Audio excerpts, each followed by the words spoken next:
Tiger Place seems like every other retirement community, but inside... We installed 47, as of now, 47 sensor networks.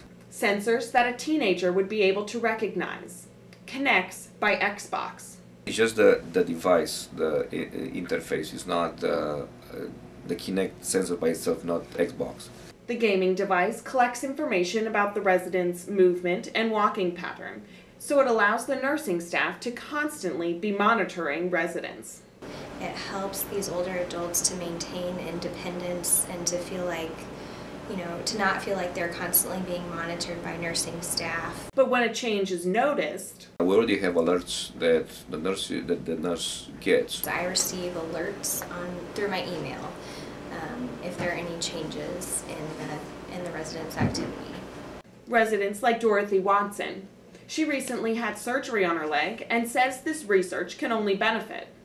It would be something helpful in case I did need help or I fell. And already, the system has caught some health concerns of residents like urinary tract infections. There was one resident that we decreased some increased bed restlessness and decreased heart rate, and she ended up having to need a pacemaker.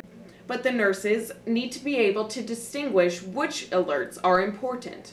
I'm able to pull up the sensor information on my computer, and then I can monitor the changes. If there's increased living room activity for one resident and I know that their daughter has been there visiting them, then that would not be a significant change. You can tell if somebody is somewhat in distress or has too many bathroom visits or didn't have a good night's sleep. It's able to catch health concerns now, and researchers hope it can prevent them in the future. They're able to detect patterns, walking patterns throughout the resident's room, and that's also something that doesn't interfere with their normal activities. But that is something that eventually we will be able to look at on a regular basis and detect if there is a change and that might put them at a higher risk of falling.